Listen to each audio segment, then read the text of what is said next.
Bienvenidas, bienvenidos a esta charla magistral que patrocina la Barra Mexicana de Abogados y Abogadas. En esta ocasión tendremos el gusto de platicar con Diana Luz Vázquez, quien es promotora de la Ley Sabina contra los deudores alimentarios. En nuestro sistema jurídico no estamos acostumbrados a hablar de nombres para las leyes. Lo tenemos en otros sistemas que no es el mexicano y muchas veces no entendemos a lo que se refieren cuando hablan de una ley con un nombre. Regularmente hablamos de reformas a diferentes ordenamientos frente a casos que no han tenido la respuesta esperada de acceso a la justicia. En esta ocasión platicaremos con Diana Luz con respecto a qué se entiende cuando hablamos de la Ley Sabina, qué significa esto y qué reformas busca y cuál es el caso que está detrás de esta ley que gira en torno a la necesaria reforma legal y, por supuesto, de acceso a la justicia.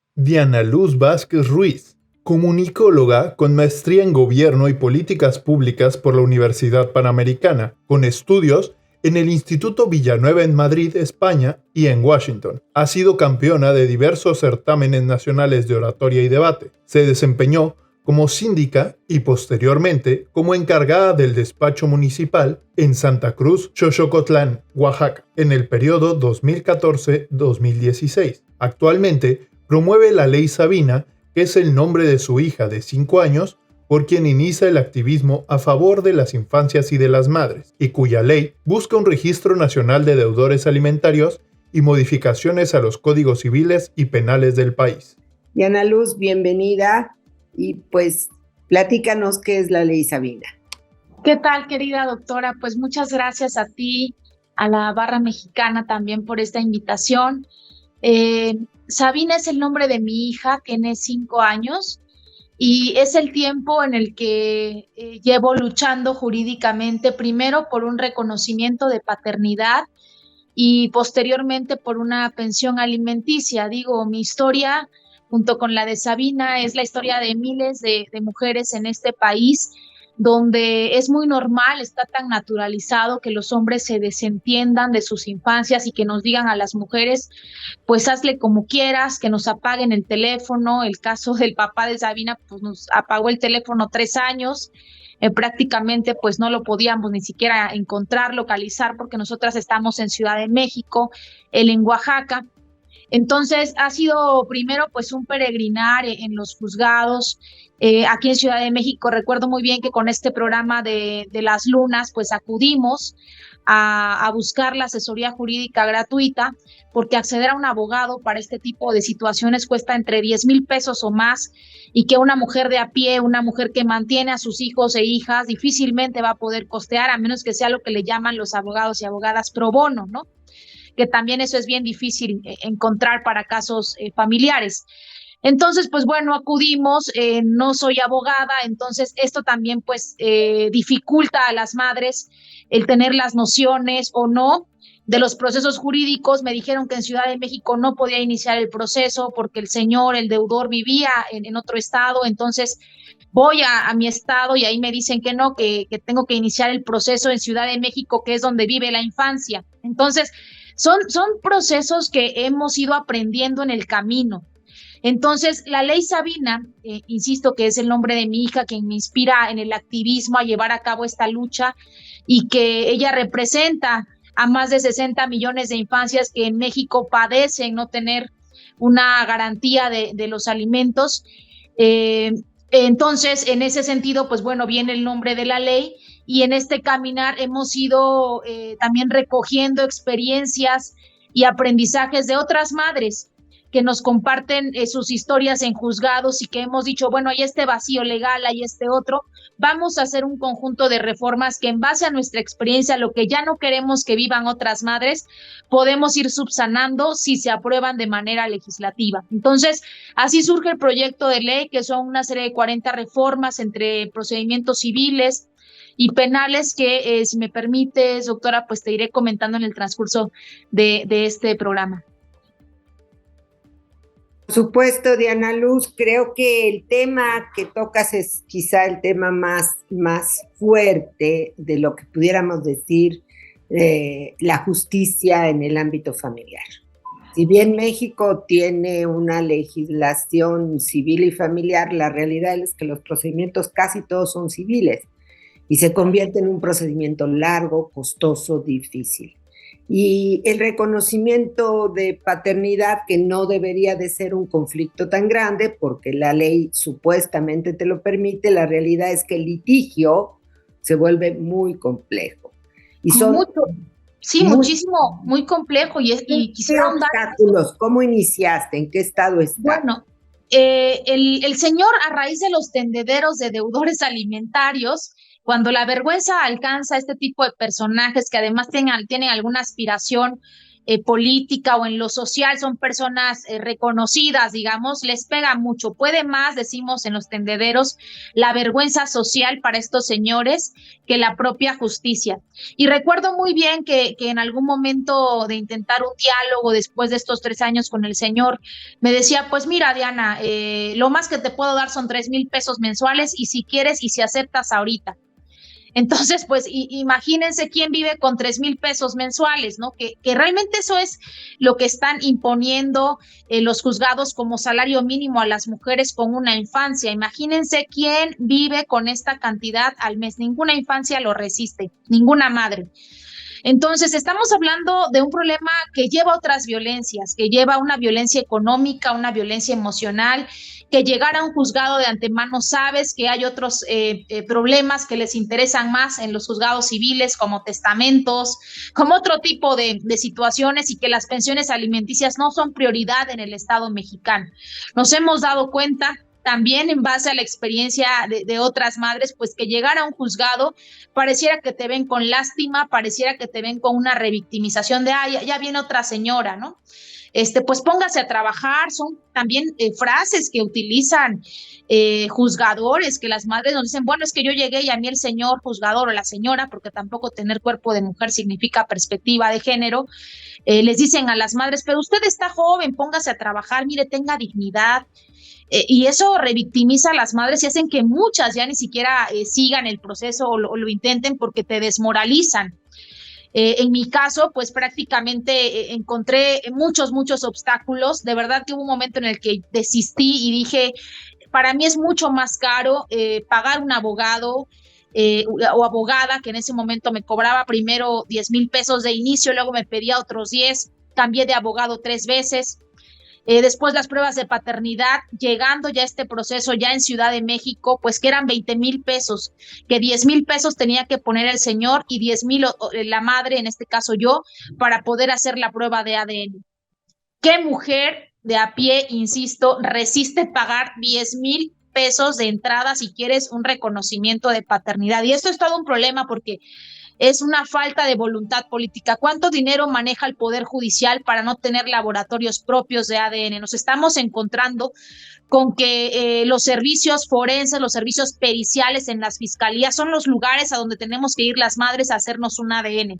Una situación de verdad que, insisto, nos revictimiza, pero que además no son las condiciones salubres. Imagínense en lugares como la morgue, donde estemos llevando a nuestras infancias, porque ahí nos van a hacer el examen de ADN. Y que una vez que se ha hecho el examen de ADN, los señores todavía se amparen o digan que no era un perito especialista en ADN genético, porque también se nos han caído casos de reconocimientos de paternidad porque no hay genetistas en estos laboratorios de las fiscalías o de los tribunales superiores de justicia en los estados. Es decir, de verdad que estamos a años luz de poder ofrecerle a las madres que reclaman una pensión alimenticia para las infancias un servicio pronto, expedito, como debía ser la justicia para garantizar la alimentación. Entonces, pues después de pasar toda esta serie de obstáculos y de encontrarme con otras madres y de entender que el papá de Sabina es abogado y que difícilmente yo le iba a ganar en lo jurídico, decidí realizar con otras 2 compañeras de aquí de Ciudad de México activismo. Y nos fuimos en mi coche a Oaxaca a hacer un tendedero. Dije, bueno, si este señor ya no va a pagar en toda su vida o voy a estar teniéndole que llamar cada mes y me vuelva a bloquear del teléfono, pues por lo menos que otras mujeres se enteren de que este señor pues se dedica a hacer hijos e hijas y con esta bandera del amor romántico con el que muchos señores navegan y enamoran a mujeres y engañan también a otras más, pues que otras mujeres se adviertan y conozcan a estos señores. Y fue tal la sorpresa, doctora, que hicimos una convocatoria desde mi Face de qué amiga quiere acompañarme a un tendedero de deudores. Y yo pensé que iba a ser yo sola y mis amigas, ¿no? O 2 amigas y yo ahí como locas, como nos dicen, ¿no? ¿Cuál fue la sorpresa? Que cuando fijamos el día y dijimos, lleva la foto de tu deudor, llegaron más de 300 madres a la Plaza de Santo Domingo, 70 pusieron su foto, otras se quedaron expectantes, llegaron niñas, niños, infancias lastimadas que agarraron el megáfono, algunas aparecen en ciertos noticieros de Milenio que cubrieron ese día la nota, donde una niña, recuerdo muy bien, que dijo, yo esperaba un príncipe azul, un príncipe de toda mi vida, como el que me había contado mi mamá en los cuentos, y ese primer príncipe pensaba que era mi papá, y mi primer papá me abandonó, mi papá que me procreó me abandonó, y era un dolor y era una sensación de verdad de tantos sentimientos encontrados en esa atmósfera de ese tendedero que dijimos, tenemos que volverlo a repetir porque también nos empezaron a llegar mensajes de otras madres de yo no me enteré, avísenme cuándo va a ser el otro. Entonces, así surgen los tendederos como una forma de respuesta ante la inacción de la justicia, ante, pues desafortunadamente esto que comentas, ¿no? Que poder llegar a una sentencia y después de la sentencia que los señores sigan sin cumplir y se pasen la sentencia por el arco del triunfo, de verdad que no solamente nos enferma a las mujeres, hoy me puedo atrever a afirmar que muchas mujeres estamos teniendo problemas de salud porque hacemos dobles, triples jornadas, porque tenemos que ver cómo le hacemos, porque nosotras no tenemos el privilegio patriarcal para poder decir, pues yo no sé qué pasa si come o no come la infancia, nosotras tenemos que ver qué hacemos para que coma, ellos se desentienden y se van, y pueden abandonar y desaparecer, las mujeres no, y nos burlamos de las famosas nenis, ¿no? Las mujeres que venden por catálogo, les decimos que las motomamis, ahora tan de moda, pero lo cierto es que detrás de estas historias y de esta burla también social a las madres solteras, mal llamadas solteras porque somos madres autónomas, hay historias de impunidad, hay historias de abuso, y donde estos señores están acostumbrados a reírse de nosotras, a reírse de la justicia, a procrear. Hay casos en el tendedero de un señor con 6 infancias de mujeres, de madres distintas, y que muchas de ellas 3 no sabían de la existencia de las otras 3. Entonces, de verdad estos señores, la realidad de este país, este machismo, pues hace que a diferencia de otros países, me atrevo a decir en América Latina, seamos el país con más deudores alimentarios y de una forma tan normalizada. En el tendedero tenemos a Enrique Peña Nieto, deudor, que en 2012 le aparece, ¿no? La infancia en campaña, que no había querido reconocer y que la madre vio una oportunidad para que el señor pagara. Tenemos a un exministro de la Suprema Corte, a Góngora Pimentel, con 2 hijos autistas, que el señor, con estas redes de poder, se declaró que percibía un salario mínimo, imagínense, mínimo, siendo presidente de la Suprema Corte de Justicia, que gana más que un presidente de la República, más de 150,000 pesos seguro mensuales, con 2 hijos autistas, diciendo que sus hijos pues no gastaban en recreación, no podían ir ni al cine ni al parque, pues porque eran autistas y que estos gastos él no los iba a aportar, y después le surgen otros hijos más al señor. Entonces imagínense si arriba, si en las altas esferas esto es permitido, pues ¿qué piensa el hombre de a pie? Porque la gran cantidad de deudores pues, son hombres que no ocupan un cargo precisamente público, pero que ven en quienes ocupan cargos públicos estos ejemplos, a seguir sus modelos de impunidad. Entonces, es un asunto de múltiples violencias, insisto, y que las madres cargamos con tanta violencia emocional, con tanta violencia también física en nuestra salud, en detrimento de nuestra propia forma de vida, y este acceso a la felicidad que tanto hablamos, las mujeres que vivimos estas historias, de verdad, se nos complica infinitamente por este sesgo social. Hacíamos un análisis con varias madres en el primer congreso de maternidades autónomas que hicimos en Michoacán hace un par de meses, y preguntamos al público qué opinaban de un papá soltero. Y todas tenemos en el imaginario ideal, pues, ay, este hombre, ¿no? Lo enaltecemos, pobre señor, seguramente lo abandonaron, ha de hacer un gran trabajo con sus hijos e hijas. Y cuando pensamos en palabras del imaginario colectivo de mamá soltera, pensamos en mujer fácil, pensamos en una mujer engañada, en una mujer condenada a la pobreza, en una mujer sin dinero, sin recursos, estas mamás luchonas, ¿no? Que nos llaman. Entonces, hay una gran diferencia, como cuando pensamos en un hombre público y en una mujer pública, el mismo imaginario colectivo define de manera distinta a un papá soltero que a una mamá mal llamada soltera, sino mamá autónoma. Yo creo que es importante que quien nos escucha comprenda la magnitud de lo que significa yo diría, no solo ausencia, sino incumplimiento moral y jurídico de los padres para con los hijos. La pensión alimenticia es una obligación, por supuesto moral, porque tiene que ver con el cuidado, la protección, la educación, etcétera, y jurídica porque la ley te impone que quien tiene un hijo o una hija, pues tiene la obligación de proporcionar los llamados alimentos que en sí comprenden, pues, relativos a cuidado, educación, salud, demás. Y por supuesto, esa permanencia. Hay datos que son relevantes, que creo que es importante que los conozcamos. Cada 10 sentencias, de cada 10 demandas de alimentos, solo una llega a sentencia, porque como bien lo dice Diana Luz, las mujeres abandonan sus casos porque el litigio es muy largo. Yo recuerdo que en Oaxaca yo conocí casos en promedio de 7 años de litigio para tener una sentencia.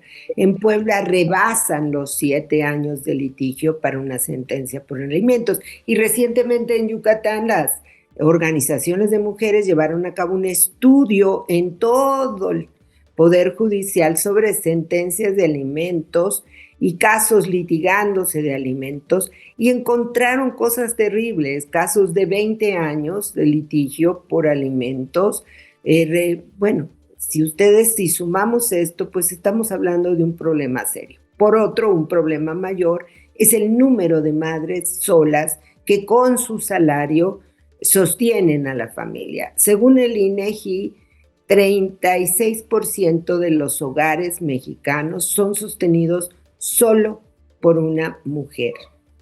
Pero ese es hogar monoparental. Pero cuando dicen familia extendida, es decir, que vive la abuelita o el abuelito o la tía o demás, pero también entonces crece este número. Es decir, en el país más de la mitad de los hogares están sostenidas por una mujer en donde no hay ausencia. Y la tasa general, como los niños, las niñas, las madres que logran esta sentencia de alimentos, se cumplen, no se cumplen, y ahí viene el otro problema. Según las estadísticas, solo se cumplen 2 de cada 10. Es decir, 10 hombres son sentenciados por alimento, pero solo 2 pagan, lo cual nos coloca en una situación gravísima. Y tenemos un problema, y es el procedimiento que se utiliza en los ámbitos familiares, que en realidad se vuelven civiles. Como bien lo dice Diana Luz, no tengo los recursos económicos, no puedo costear esos casos, no puedo pagarlos, el procedimiento es complejo, puedo perder el caso, claro que lo puedes perder, porque el sistema probatorio es un sistema complejo en los casos familiares, a diferencia. Bueno, la realidad es que esto que nos plantea Diana Luz es casi el pan nuestro de cada día, diríamos coloquialmente. Todos los días vivimos estos casos en los tribunales de lo familiar, que yo diría dejemos de ponerle el nombre de lo familiar, no tutelan ni protegen ni a las niñas, ni a los niños, ni a las mujeres. llevan a cabo un procedimiento complejo, difícil, en donde las mujeres pueden perder. Entonces, Diana Luz, ¿cuáles son las reformas que están proponiendo? ¿En qué ordenamiento están proponiendo estas reformas? Ahorita está en discusión una reforma al Código de Procedimientos Civiles y Familiares. Yo soy de las abogadas que dice separemos. Una cosa es lo familiar, donde tiene que haber tutela de derechos, y otra cosa es el procedimiento civil. No puede seguirse litigando de esa manera los asuntos familiares. ¿Cuáles reformas tienen ustedes promoviendo en vista y cuál van a ser las actividades pues para este tema, incluso con un tema muy controversial también, que es la famosa lista de los deudores alimentarios? Sí, primero decir que Ley Sabina, el eje toral es un registro nacional de deudores alimentarios, que esto no es nada nuevo, tiene 20 años en la congeladora del Congreso Federal esta propuesta. Y el año pasado todavía reformaron, hicieron una propuesta de crear el registro y se aprueba cada nueva legislatura un registro nacional. Pero no le dan dientes a este registro ni dicen cómo va a operar, quién lo va a operar. Lo cierto es que había la propuesta de que el DIF nacional fuera quien llevara a cabo este registro. Nosotras decimos no tiene que llevarlo el DIF nacional, no es su competencia. En todo caso, tiene que ser el Poder Judicial o SEGOP, así como ya maneja otros padrones testamentarios la Secretaría de Gobernación, y que también, como no queremos ningún deudor alimentario candidato a ningún cargo de elección popular o en un cargo público, nos parece importante que SEGOP también maneje este listado. Sin embargo, en algunos estados el registro estatal lo lleva bien el Poder Judicial, como el caso de Chihuahua, donde ahí es el Tribunal Superior de Justicia quien tiene a cargo el registro estatal de deudores, no así en otras entidades que lo lleva a cargo el registro civil. Primero, creo que tendríamos que tener una uniformidad en los estados de quién va a operar los registros estatales. Actualmente solamente hay 8 en el país. En 2011 se creó el primer registro en Ciudad de México. Sin embargo, este registro no es público, hay que poner la CURP ciertos datos, y solamente quienes puedan tener estos datos, digamos, pueden acceder a esta información de los deudores. Creo que el padrón en Ciudad de México, si bien fue anunciado como de avanzada en su momento, ha quedado desfasado, no cumple con las características y los requerimientos que hoy buscamos, como saber quiénes son los deudores, porque muchos, a pesar de que se aprobó la 3 de 3 contra la violencia en el proceso electoral pasado por el INE, pues ahora son diputados federales, diputados locales, tenemos presidentes municipales que violaron esta ley, y que cuando llegamos a los soples locales a decir, oye, pero este señor es deudor, lo que nos decían es que pues aquí tuvo que venir la mamá a denunciar el caso. Imagínense, cuando esa debía ser obligación de los soples, revisar, indagar que estos personajes no fueran deudores alimentarios. Ahora la otra, muchos no tienen sentencia por lo difícil que es acceder a una sentencia.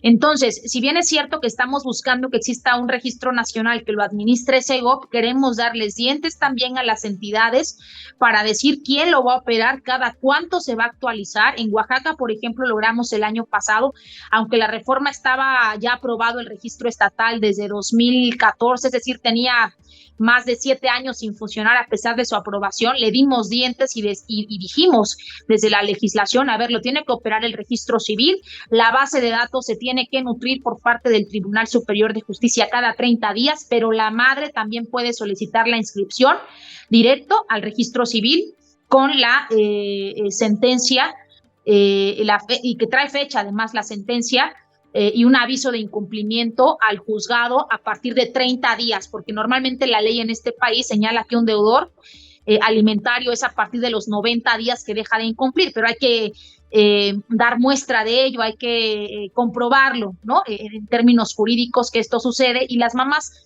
difícilmente llegan a estos procesos. Entonces, ¿qué estamos viendo? Que ahora los registros estatales de estos 8 que existen están diciendo, pues es que solamente hay 5, solamente hay 10 en el padrón, en Oaxaca solamente hay 6. en el registro. Imagínense, como si solamente 6 deudores, cuando nosotras en un año tenemos un registro de más de 600 deudores alimentarios. De ahí nos llegan por día por lo menos 5 o 6 a la denuncia del tendedero digital en las redes sociales. Entonces, esto es inaudito, realmente no quieren hacer eficiente el registro de deudores. Estamos en la lucha con los estados también. Vemos con buenos ojos que en varios estados están aprobando los registros de deudores, pero ojo, por experiencia en otros estados, eso no es garantía de que vaya a funcionar el registro. Tiene que ser público. Entonces, la primera propuesta de ley Sabina es abrir el registro de deudores de Ciudad de México. Queremos saber quiénes son, un listado con nombres y apellido, y aunque nos han dicho las personas contrarias, machistas y misóginas que no entienden de derechos humanos, que esto es violar las garantías individuales y que es violar el derecho a la privacidad y que eso no contempla la transparencia, nosotras les decimos, ya existe un registro nacional de violentadores políticos que maneja el INE con nombre y apellido. Ya existe un registro nacional de agresores sexuales que también maneja la CEGOP con nombre y apellido visible al público. ¿Cuál es la diferencia si hablamos en una ponderación de derechos que debíamos privilegiar los derechos de las infancias? No porque estos dos catálogos sean menos importantes, pero creemos que un catálogo, un registro, un padrón de deudores alimentarios visible con nombre y apellido ayudaría muchísimo a visibilizar estas violencias, ya que estos señores, en la experiencia que tenemos con los tendederos, pues que la vergüenza pública llegue y que otras mujeres no se vean engañadas y sepan también cuánto deben y a cuántas infancias les deben, porque eso es también bien importante. Esto por un lado, hablar del registro nacional y estatal. También nos hemos dado cuenta con las compañeras víctimas de violencia vicaria, que es la sustracción de las infancias por parte de los padres, una violencia de género. El 80% de estos señores que sustraen a los hijos son padres que no quieren pagar la pensión, que están demandados por pensión y que les es mucho más fácil porque la ley y el sistema se los permite decir, pues me quedo a los hijos, los sustraigo, me los robo y no te pago nada. Por eso las madres tienen mucho miedo de solicitar una solicitud de pensión alimenticia, porque inmediatamente el deudor pide un cambio de guarda y custodia, comete violencia vicaria. ¿Y qué propone la ley Sabina? Ponerle un freno a estos señores a partir de una reforma al Código Civil de cada una de las entidades, en el sentido de que ningún deudor alimentario pueda generar un cambio de guarda y custodia o de patria potestad cuando le antecede la demanda de pensión alimenticia. Es decir, evitar iniciativas muy interesantes, creo que muy discutibles seguramente en muchos casos, pero quizá no tendríamos que recurrir a todo esto si realmente funcionara el sistema de justicia familiar y si realmente se tutelaran los derechos humanos de niñas, niños y mujeres. Mientras no tengamos esto, pues buscamos otras alternativas. Yo creo que la ley Sabina y las propuestas de ustedes lo que busca es evidenciar efectivamente una problemática terrible para la cual la justicia no ha dado respuesta. Y este es el problema mayor. Al final de cuentas, a pesar de todos estos esfuerzos, no logramos que se cumpla con esa obligación moral, ética, jurídica, que significa hacerte cargo y responsable del cuidado y la atención a tus hijos e hijas. Y ese es quizá el fondo del asunto. ¿Qué tipo de sociedad tenemos que sigue manteniendo este tipo de situaciones sin dar respuesta de fondo? Te agradezco muchísimo, Diana Luz, tus comentarios. Esperemos que esto llame a la reflexión y motive a la reflexión a abogadas y abogados y podamos participar e incidir también apoyando estas propuestas. Por nuestra parte, muchas gracias y esperamos que todas y todos se sumen al canal de la Barra Mexicana de Abogados y Abogadas. Muchas gracias. Muchas gracias. Hemos tenido el gusto de platicar con Diana Luz Vázquez, promotora de una llamada Ley Sabina, que busca evidenciar la falta de cumplimiento de padres para con sus hijos relativos a los alimentos. Por otra parte, también pone en evidencia el nulo acceso a la justicia que en México tienen las niñas, los niños que reclaman una pensión y por supuesto las madres que también se ven afectadas por esta situación. La falta de cumplimiento con hijos e hijas también es una forma de violencia familiar. Es una forma que los deja en el desamparo a la familia y que sobre todo no genera condiciones para llegar a la justicia.